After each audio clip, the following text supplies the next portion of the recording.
Hi everyone, అందరూ ఎలా ఉన్నారు? ఏం చేస్తున్నారు? నేనైతే చాలా బాగున్నాను. మీరు కూడా చాలా చాలా బాగుండాలని మనస్ఫూర్తిగా దేవుణ్ణి వేడుకుంటూ ఇవాల్టి రొటీన్ బ్లాగ్ షేర్ చేస్తున్నాను. ఇంకా ఇవాల్టి వీడియో వచ్చేసి ఎండాకాలంలో మా ఇంటి వంటలు ఏంటి అనేది ఈ వీడియోలో షేర్ చేస్తున్నాను. అలాగే రోజువారీ పనులు మా ఇంట్లో ఎలా ఉంటాయి, దోశ వేసినప్పుడు మా ఇంట్లో ఎలా ఉంటుంది పరిస్థితి అనేది ఈ వీడియోలో షేర్ చేస్తున్నాను. ఈరోజు అయితే మా అమ్మాయి వాళ్ళు వచ్చారండి. మా అక్క కూతురు, మా చిన్నమ్మాయి ఇద్దరు బెంగళూరు నుంచి వచ్చారనమాట. అయితే వాళ్ళు ముందటి రోజు నైట్ 8 గంటలకే ఎక్కుతారు కాబట్టి బస్సు దిగంగానే బ్రష్ చేసేసుకొని స్నానం చేసేసిన తర్వాత వెంటనే టిఫిన్ కావాలంటారండి. అయితే నేను కొంచెం లేటుగా లేచాను అనమాట.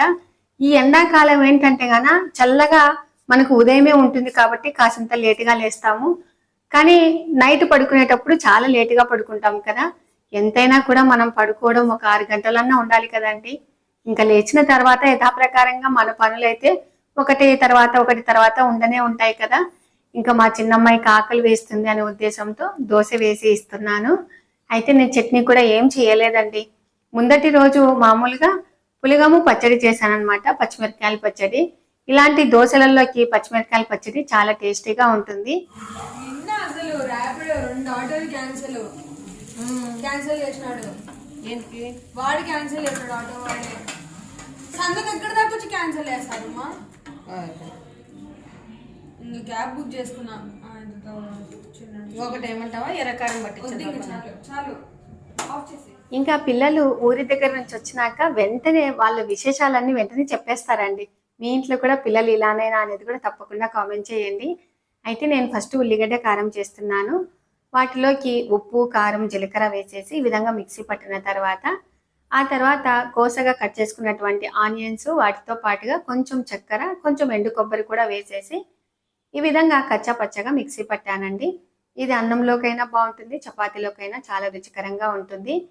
ఇంకా ఆ తర్వాత ఇప్పుడు మా అక్క కూతురు స్నానం చేసి వచ్చిందండి. కరోనా నుంచి మెయిన్గా ఏంటంటే కనుక పిల్లలు వస్తూనే కంపల్సరిగా స్నానం చేయాలి అనేది మా ఇంట్లో ఒక రూల్ అనమాట. అంతకు ముందుగా అంత పట్టించుకునే వాళ్ళం కాదు. ఈ నడుమ ఈ కరోనా మహమ్మారి వచ్చిన నుంచి ఇలాగ మా ఇంట్లో సిస్టమేటిక్ వచ్చేసింది. అయితే ఇప్పుడు మా అక్క కూతురికి నెయ్యి దోశ అడిగిందండి. సరే అని చెప్పి కొంచెం నెయ్యి వేసేసి కాస్త ఉల్లిగడ్డ కారము అలాగే పప్పుల పొడి వేసేసి ఇస్తూ ఉన్నాను. ఇంకా ఇప్పుడు పిల్లలు చూడండి. వచ్చిందా సీరియల్? సాఫ్ట్వేర్లకు కూడా సీరియల్స్ తప్పడం లేదు. ఎండాకాలం వచ్చిందంటే కంపల్సరిగా నీళ్ళ సమస్య కూడా అండి. మున్సిపాలిటీ వాటర్ మాత్రము ఉదయం 4:30కి అలా వస్తూ ఉంటాయి. అయితే మా మరిది గారు మొత్తం ట్యాంకీలన్నీ నింపేస్తారు. ఇంకా నేను మాత్రం కాస్త లేటుగానే లేస్తూ ఉన్నానండి. అందులో ఒక్కదాన్నే ఎడిటింగ్ ఇలాగ వీడియోస్ తీసుకోవడం చాలా లేట్ అవుతుందన్నమాట. ఇంకా సరే అని చెప్పి అందులో కొంచెం కాళ్ళు కూడా నొస్తూ ఉన్నాయండి. అలాగా మనకు వైట్ డిశ్చార్జ్ అయినా కూడా కాళ్ళ నొప్పులు ఉన్నా కూడా నేనైతే టక్కున ఇలాంటి టిప్పే పాటిస్తానండి. మెయిన్గా కలబందం తీసుకొని వచ్చి కాసేపు నీళ్ళల్లో పెట్టేసుకొని ఆ తర్వాత అటు ఇటు కట్ చేసి ఇలాగా మొత్తం పైనంతా పీల్ తీసేస్తాను. ఇంకా ఆ తర్వాత ఈ విధంగా కలబందం కట్ చేసుకొని మనము 2 ముక్కలుగా లేకపోతే ఒక 6 ముక్కలుగా అలాగా చేసుకోవచ్చు. ఒకవేళ మీరు తినలేము అనుకుంటే వెంటనే మింగొచ్చు. నేను నోట్లో వేసుకున్న తర్వాత ఇలాగ తింటానండి. నాకు కొంచెం బాగా అలవాటైందనమాట. ఇంకా ఆ తర్వాత కొంచెం నీళ్లు తాగితే మాత్రము మెయిన్గా లేడీస్ ప్రాబ్లమ్స్ ఉన్న వాళ్ళు, వైట్ డిశ్చార్జ్ అయ్యే వాళ్ళకు ఈ టిప్పు ఎక్సలెంట్గా పనిచేస్తుందండి. ఇంకా ఆ తర్వాత కొబ్బరి చట్నీ చేస్తున్నానండి.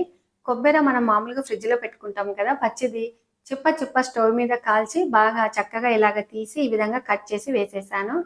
వాటితో పాటుగా ఒక గుప్పెడు వేయించుకున్నటువంటి పల్లీలు, అలాగే కొంచెంగా అల్లం ముక్కలు, వాటితో పాటుగా కొంచెంగా చింతపండు వేసేసి ఈ విధంగా మిక్సీ పట్టేసుకొని ఆ తర్వాత మనకు లూజ్గా కావాలన్నా గట్టిగా కావాలన్నా దాన్ని పట్టించి ఇలాగా నీళ్లు పోసేసి ఈ విధంగా మిక్సీ పట్టేశాను. చూసారా? ఇంకా ఆ తర్వాత ఒక మిక్సీ గిన్నె తీసేసుకొని వాటిలో పచ్చిమిర్చి అలాగే జీలకర్ర వాటితో పాటుగా ఉప్పు వేసేసి ఈ విధంగా కచ్చపచ్చగా మిక్సీ పట్టుకోవాలి. ఇంకా ఇప్పుడు చట్నీ చేసుకునే విధానం ఎలాగో అంటే కన్నా మనము ఒక బాండీ తీసేసుకొని వాటిలో ఆయిల్ అలాగే పోపు గింజలు వేసేసి కరివేపాకు, ఒట్టిమిరపకాయలు వేసి మనం కచ్చా పచ్చగా మిక్సీ పట్టుకున్నటువంటి పచ్చిమిరపకాయల తొక్క అందులో వేసేసి కొంచెం సేపు వేయించి ఇలాగా మిక్సీ పట్టుకున్నటువంటి చట్నీలో కలిపితే మాత్రము సూపర్గా ఉంటుందండి. ఈ చట్నీ ఏంటంటే గాన మనం అప్పటికప్పుడు రోట్లో దంచినామా అన్నట్టుగా ఉంటుందండి. ఇంకా ఆ తర్వాత చట్నీ చేశాను కదా! ఇంకా అత్తయ్యకి వేసి ఇస్తే బావుంటదనే ఉద్దేశంతో పైకొచ్చాననమాట. ఇంకా ఇక్కడ చూడండి మా చిన్ననాటి స్నేహితురాలు రాధ, అలాగే రాధ కూతురు చందన, ఇంకా రాధ వాళ్ళ మమ్మీ లీలావతి పెద్దమ్మ ఇలాగా అందరము ఏ పని చేసినా కూడా కలిసికట్టుగా వడియాలు పెట్టుకోవడం అయితేనేమి, ఏ పని అయినా కూడా మేము ఇలాగనే చేసుకుంటూ ఉంటామండి. అయితే ఈరోజు మా పెద్దమ్మ వాళ్ళు వడియాలు పెడుతూ ఉన్నారనమాట. ఇంకా నాకిక్కడ ప్రాబ్లము అర్థమైందండి. ఇంకా సరే అని చెప్పి మేము కూడా వడియాలు పెట్టుకోవాలి కదండీ! అందులో ఎండాకాలం వచ్చేసింది. మనకి ఇప్పుడే పెట్టుకోవాలండి. లేకపోతే మాత్రం కొంచెం ఎండలు బాగా ముదిరిన తర్వాత మనకు గాలి అంటే మట్టితో కూడినటువంటి గాలి లేస్తది కాబట్టి అందులో మాకిక్కడ ఇటుకల బట్టీలున్నాయి. ఆ ఇటుకల బట్టీల నుంచి కొంచెం బొగ్గులాగా వస్తదనే ఉద్దేశంతో వడియాలైతే స్టార్ట్ చేసేసాము. మొన్న అమ్మ వచ్చినప్పుడు పెట్టేసిందిందండి. ఆ వీడియో ఇంకా పెట్టలేదనమాట నేను. ఇంకా ఈ వడియాలు ఎలా పెట్టాలి అనేది కూడా నేను ఆల్రెడీ లాస్ట్ ఇయర్ ఒక వీడియో చేశానండి. ఇంకా సరే అని చెప్పేసి ఊరి దగ్గర ఉన్న అన్న వాళ్ళకి ఫోన్ చేశానండి. మాకిక్కడ కొంచెం ఇబ్బందిగా ఉంది రండన్నా అని చెప్తే వస్తామని అన్నారు. ఇంకిక్కడ చూడండి వడియాలు ఎలా పెట్టారో. అంటే నలుగురు పెట్టినప్పుడు నలుగురు 4 విధాలుగా పెడతారు కదా! ఎవరైనా అంతేలెండి. అత్తమ్మ పెట్టినటివి కొంచెం లావుగా ఉన్నాయి. పెద్దమ్మ పెట్టినటివి కొంచెం సన్నగా, అలాగే చందన ఇలాగ పెట్టుకున్నారు. ఇంకా అలాగే రాధ మాత్రము అక్కడ వడియాలు పెట్టడం ఖాళీ ప్లేస్ లేదు అనే ఉద్దేశంతో ప్లేట్‌లో ఇలాగ పెడుతూ ఉన్నారు. ఇంకా ఇప్పుడు పూజ చేసుకోవాలి కదా! అయితే ఒక మామిడాకు తెచ్చేసుకొని, అందులో గురువారం కాబట్టి ఉదయమే తులసమ్మ ఆకును తీసుకొనొచ్చారనమాట. సరే ఇంక మాల కడితే బావుంటది బాబాకు అనే ఉద్దేశంతో ఒక 4 మామిడాకులు మాకు మా ఇంట్లో పూచినటువంటి పూలతో రకరకాల పూలతో ఇలాగ మాల కడుతూ ఉన్నాను. ఇంకా ఎంత పని ఉన్నా కూడా గురువారం అయితే మాత్రము బాబాకి కంపల్సరీగా తులసి మాలను ఏదీ లేకపోతే కొంచెం పైన పటాలకు పైన పెట్టుకుంటాం కదా! చామంతులు వాటి దగ్గరైనా కూడా తులసి పెడతానండి. ఇంకా ఆ తర్వాత కూరగాయలు అయిపోయాయండి. మధ్యాహ్నానికి ఏం చేయాలి అని చెప్పేసి, అందులో పిల్లలు వచ్చారు కదా! మన ఇంట్లో ఏ వంటకం చేసినా కూడా పిల్లలు ఇష్టపడతారండి. రోటి పచ్చడి చేసినా కూడా అది వాళ్ళకు పంచభక్ష పరమాన్నం లెక్కనే ఉంటుంది కదా! అని చెప్పేసి, మా వారికి ఫోన్ చేస్తే ఇలాగా మామిడికాయలు, అలాగే కరివేపాకు, పచ్చిమిర్చి ఇలాగా కూరగాయలు తీసుకొనొచ్చారు. ఇంకా సరే అని చెప్పేసి దోస రోజు మాత్రం నిజంగా విసుగొస్తదండి. మాటికి ఒకరొకరు వస్తూ ఉంటారు. వాళ్ళకి వేసి ఇస్తూ ఉండాలి. మీ ఇంట్లో కూడా ఇలాగనే చేస్తారా? లేకపోతే ఒకేసారి దోసలు చేస్తారా అనేది కూడా తప్పకుండా కామెంట్ చేయండి. ఇంకా ఇప్పుడైతే మా మరిది గారు వచ్చారనమాట. పూజ చేసుకుందాం అనే లోపలనే వదిన నాకు దోస కొంచెం మందంగా వేసి ఇయ్యండి అని చెప్తే కొంచెం మందంగా వేసి ఇచ్చాను. మా మరిది గారికి ఏంటంటే దోస మందంగా ఉంటే చాలా టేస్టీగా ఉంటదని అనుకుంటూ ఉంటారు. సో, ఒకరొకరిది ఒక్కొక్క టేస్ట్ కదండీ! ఎవరికి తగ్గట్టుగా వాళ్ళకి వేసి ఇస్తూ ఉండాలి కదా! కాబట్టి ఇలాగా దోస వేసి ఇచ్చాను. సో, నాకైతే మాత్రం దోస రోజు కాళ్ళు చాలా బాగా నొస్తాయండి. పని ఉన్న రోజు మాత్రం అసలు దోస ప్రోగ్రామే పెట్టుకోననమాట. ఇంకా ఇప్పుడైతే అత్తయ్యకి ఇద్దామనే ఉద్దేశంతో ఒక 2 దోసలు మెత్తగా వేసి ఇచ్చి, చట్నీ ఒక బౌల్‌లో వేసి ఇస్తూ ఉన్నాను.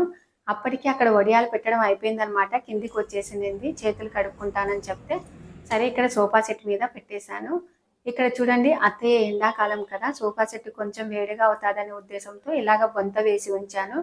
బొంత చాలా చల్లగా ఉంటదండి.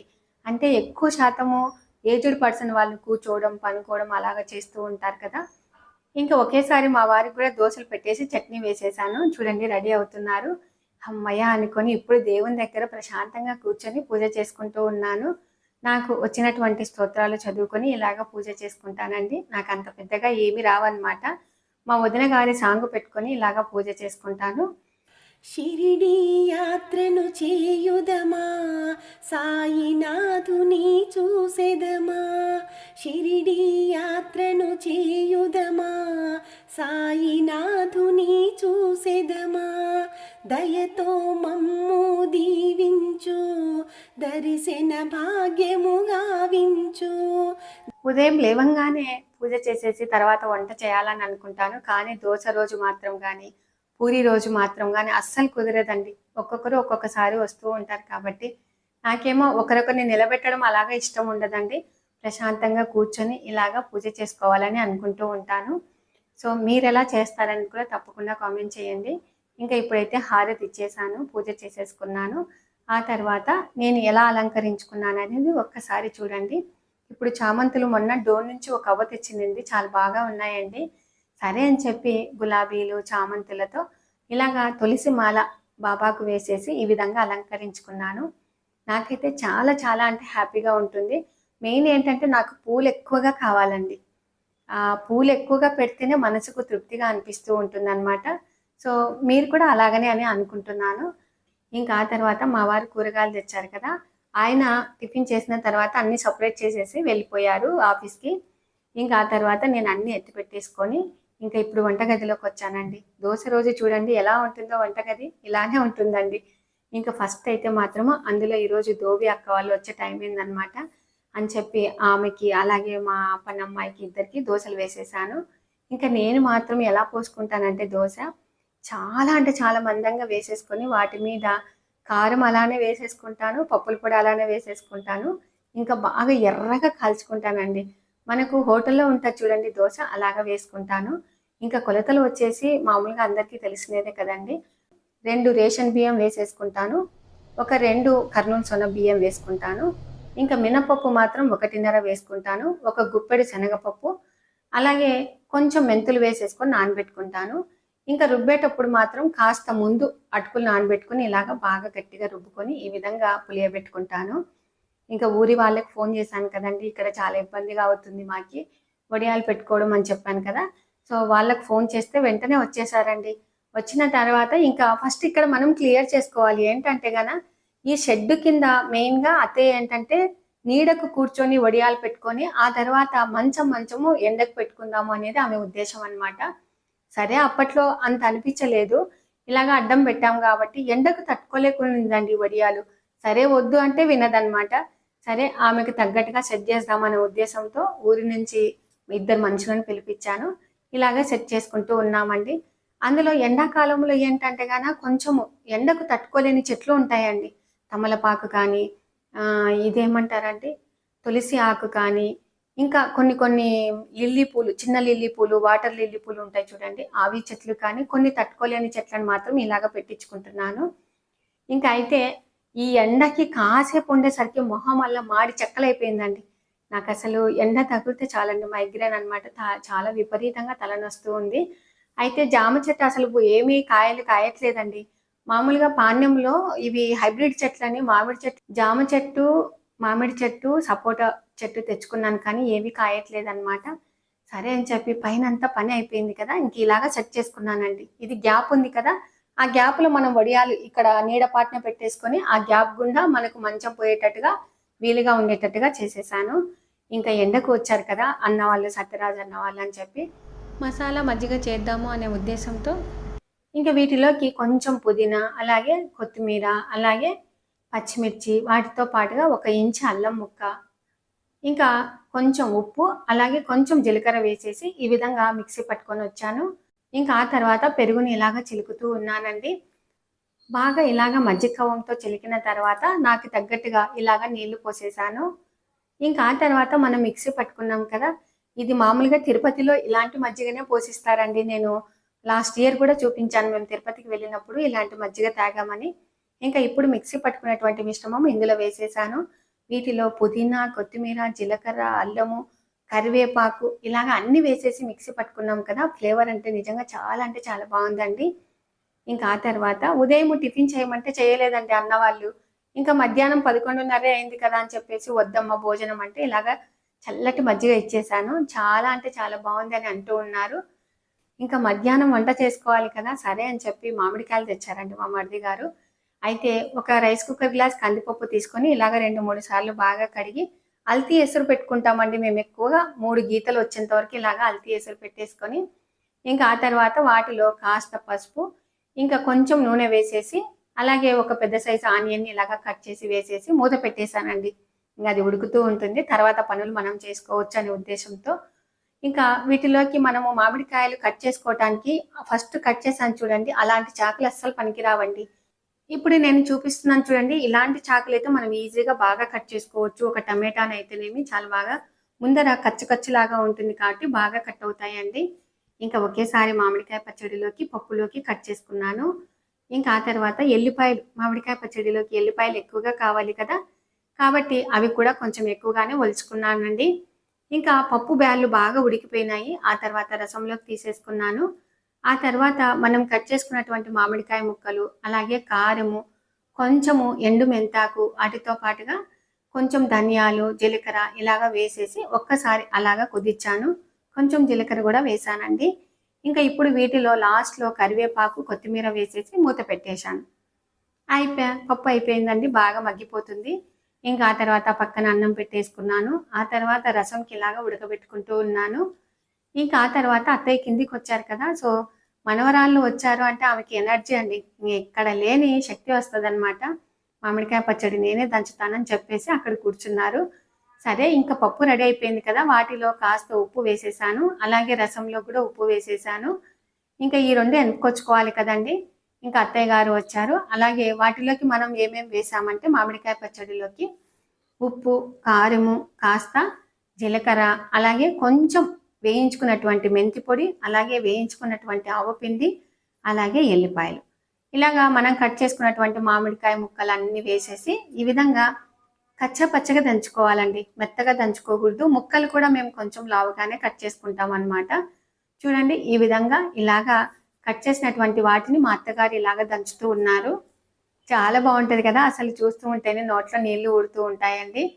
ఇంకా ఆ తర్వాత రసంలోకి మాత్రం ఇలాగా టమాటా పండు, అలాగే కొంచెం చింతపండు వేసేసాను. ఇంకా వీటిలోకి పోపు పెట్టుకోవాలి కదా! ఫస్ట్ పప్పులోకైతే పోపు పెట్టేస్తూ ఉన్నాను. ఆయిల్ బాగా వేడెక్కిన తర్వాత పోపు గింజలు, అలాగే ఎల్లిపాయలు, కరివేపాకు, ఒట్టిమిరపకాయలు ఇలాగా బాగా వేయించేసుకొని ఇలాగా పోపు కొంచెం రసంలోకి కాస్త పప్పులోకి వేసేస్తూ ఉన్నాను. ఎర్రపప్పులోకి కొంచెం పోపు ఎక్కువగా వేసుకుంటేనే బాగుంటుందండి. ఇంకా మధ్యాహ్నం టైం అయింది కదా! అసలు అందరూ వెంటనే వచ్చేసి పప్పు, రసం అన్నీ వేసేసుకుంటున్నారండి. ఇంకా ఆ తర్వాత నేను నిదానంగా ఇలాగా ఒక గిన్నెలోకి వేసేసుకుంటూ ఉన్నాను. ఇంకా చూడండి పప్పు ఎంత టేస్టీగా ఉందో. టమాటా పళ్ళను ఏమీ వేయమండి. కొంతమంది ఆనియన్ కూడా వేయరనమాట. ఓన్లీ మామిడికాయ మాత్రమే వేసేసి ఇలాగా చేసుకుంటూ ఉంటారు. ఇంకా ఆ తర్వాత మామిడికాయ పచ్చడికి మాత్రము ఇలాగ పోపు పెట్టేశాను. ఇంకా వీటిలో వెల్లుల్లి మాత్రం వేయనండి. ఓన్లీ పోపు గింజలు, అలాగే కరివేపాకు, ఒట్టిమిరపకాయ, కాస్త ఆయిల్ వేసేసి ఇలాగ పోపు పెట్టేశాను. చూడండి ఎంత బాగుంది కదా పచ్చడి. ఇంకా ఆ తర్వాత రసం కూడా బాగా ఉడికిపోయింది. ఇంకా ఇందులో పోసేసాను. రసంలో మామూలుగా నేనేం చేశానంటే రసం పొడి కొట్టుకుంటాం కదండీ! మామూలుగా మనం పప్పు బెల్లం ఎనిపిన తర్వాత నీళ్లు పోసేస్తాం కదా! వాటిలో టమాటా పండ్లు, చింతపండు వేస్తాము. ఇంకా వాటితో పాటుగా బెల్లము, ఉప్పు, అలాగే రసం పొడి వేసేసి బాగా ఉడకబెట్టి పోపు పెట్టేసుకొని ఇలాగ పక్కకు తీసేసుకుంటాను. ఇంకా ఆ తర్వాత స్టవ్ క్లీన్ చేసుకున్నానండి. హమ్మయ్య! అసలు నిజంగా పని చేస్తూ ఉంటే తరగదండి. ఇంకొక పని అనే మనము చాలా లేట్ చేసుకుంటూ తింటూ ఉంటాము. ఇక్కడ చూడండి ఇంకా నేను భోజనమే చేయలేదు. అన్నం అయిపోయింది. ఎండాకాలంలో ఇలాంటి కాంబినేషన్ వంటలు చేసుకుంటే అసలు ప్లేట్లు ఖాళీ అవుతాయండి. మళ్ళీ మనం చేసుకొని తినాల్సిందే అన్నమాట. చూసారు కదండి ఇవాల్టి వీడియో. తప్పకుండా ఇలాగ ట్రై చేయండి. అలాగే మీరు కూడా వడియాలు పెట్టడం మొదలుపెట్టారా అనేది కూడా తప్పకుండా కామెంట్ చేయండి. ఇంకా మామిడికాయ పప్పు అయితేనేమి, మామిడికాయ కారం అయితేనేమి, దోస అయితేనేమి, ఉల్లిగడ్డ కారం అయితేనేమి, చట్నీ అయితేనేమి సూపర్ అండి. చాలా అంటే చాలా బాగా కుదిరాయి. ఇవాల్టి వీడియో మీకు నచ్చుతుందని అనుకుంటున్నాను. మా ఇంటి వంటలు ఏంటనేది ఈ వీడియోలో షేర్ చేశాను. మీకు ఇవాల్టి వీడియో నచ్చినట్లయితే లైక్ చేయండి, షేర్ చేయండి, సబ్స్క్రైబ్ చేయండి. Thank you for watching. Bye అండి. ఇంకా మామిడికాయ పప్పులోకి కాంబినేషన్ ఏవి వంటలు అనేది కూడా తప్పకుండా కామెంట్ చేయండి. బాయ్ అండి.